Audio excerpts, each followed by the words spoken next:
प्रमाणित है। शास्त्रों में खोजने की जरूरत है, मनन करने, सब लिखा है। गोपियां ले आई भगवान श्री कृष्ण को। यशोदा ने गलती मनाई, प्रार्थना की गोपियों से अब गलती नहीं होगी। कुछ समय के बाद जब भगवान श्री कृष्ण 108 दिन के हो गए, नंद बाबा से यशोदा जी कहती, यहाँ नंद बाबा गोकुल से आ जाते हैं, कर देते हैं मथुरा में। कंस को समाचार बतलाते हैं कि आपकी कृपा से, आप लोगों के आशीर्वाद से हमारे यहाँ भी पुत्र का जन्म हुआ है। कंस ने सोचा इतना सारा उपहार लाए हैं और इनके यहाँ पुत्र हुआ है तो आशीर्वाद तो देना बनता है।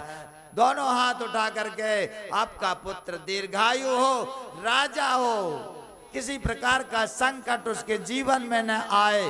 कंस ने भी आशीर्वाद दिया भगवान कृष्ण को, ईश्वर को। जो शत्रु भी जिसे आशीर्वाद दे वह ईश्वर है। जाने अनजाने में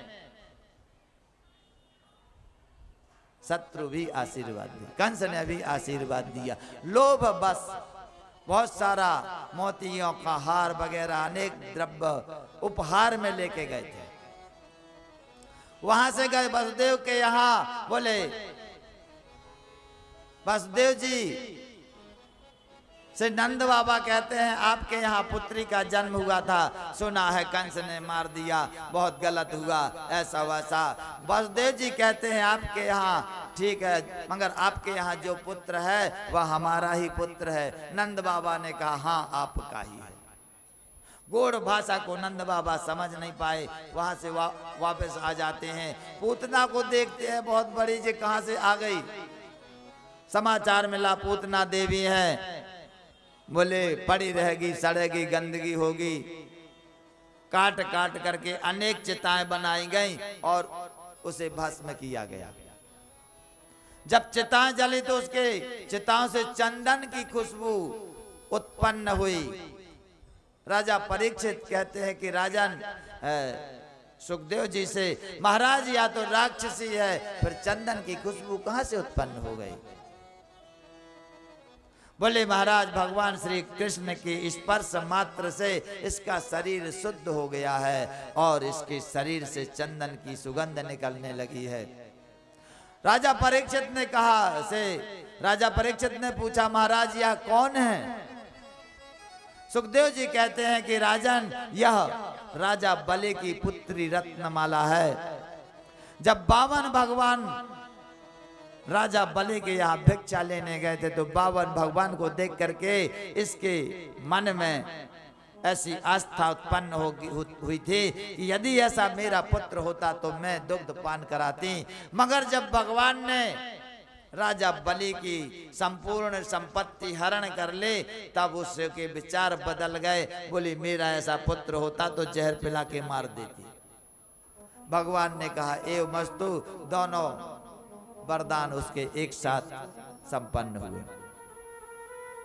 आगे 108 दिन के जब भगवान श्री कृष्ण हुए, कन्हैया जी हुए, यशोदा जी नंद बाबा से कहती हैं कि जन्म के समय किसी गोपी को, किसी ग्वाल बाल को कुछ नहीं दिया गया। मैं चाहती हूं कि इन्हें सब पुरस्कार रूप में कुछ दिया जाए, क्योंकि इनके आशीर्वाद से पुत्र की प्राप्ति हो रही है, हुई है। जो दूसरे को यश प्रदान करता है वह यशोदा है। यश ददाति सा यशोदा। यशोदा कहती इन लोगों ने सामने एकादशी का व्रत किया, पूजा पाठ किया, यज्ञ किया, हवन किया, इनके पुण्य से हमें पुत्र की प्राप्ति हुई है, इनका सम्मान करना है। नंद बाबा ने कहा ठीक है खूब करो। जब से कन्हैया का जन्म हुआ है पता नहीं चलता है कितना धन कहां से आता है, कोई ठिकाना नहीं, कितनी संपत्ति हमारे पास हो गई है। बोले जितना देना चाहते हो खूब दो। यशोदा ने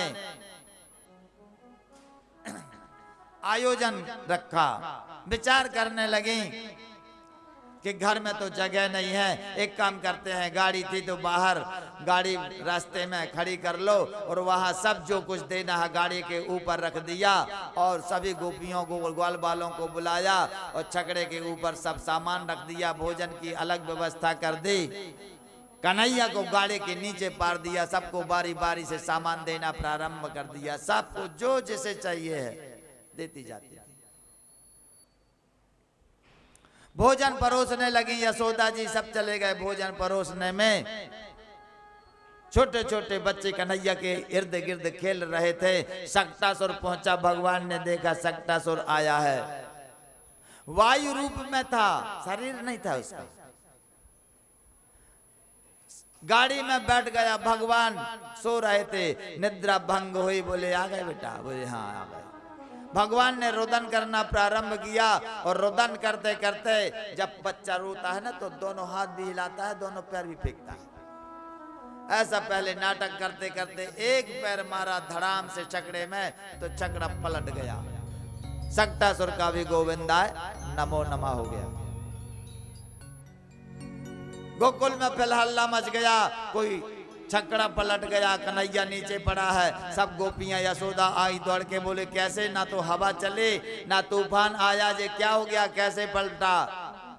लड़कों ने कहा, कन्हैया रो रहे थे, रोते रोते पैर मारा, छकड़ा पलट गया।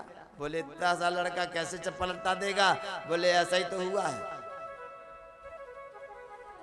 यशोदा ने कहा कोई बात नहीं।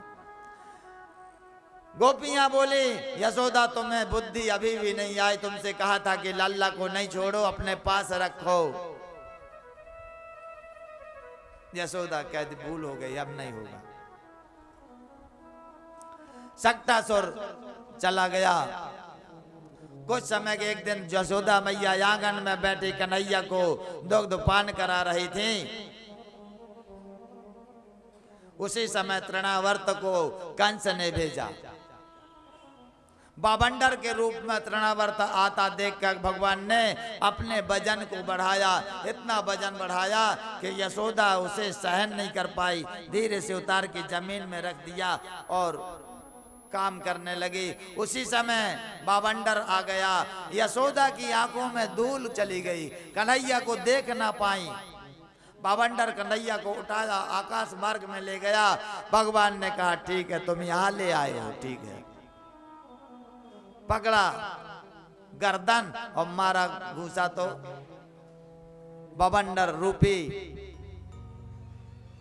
तृणावर्त भी गोविंदाय नमो नमः।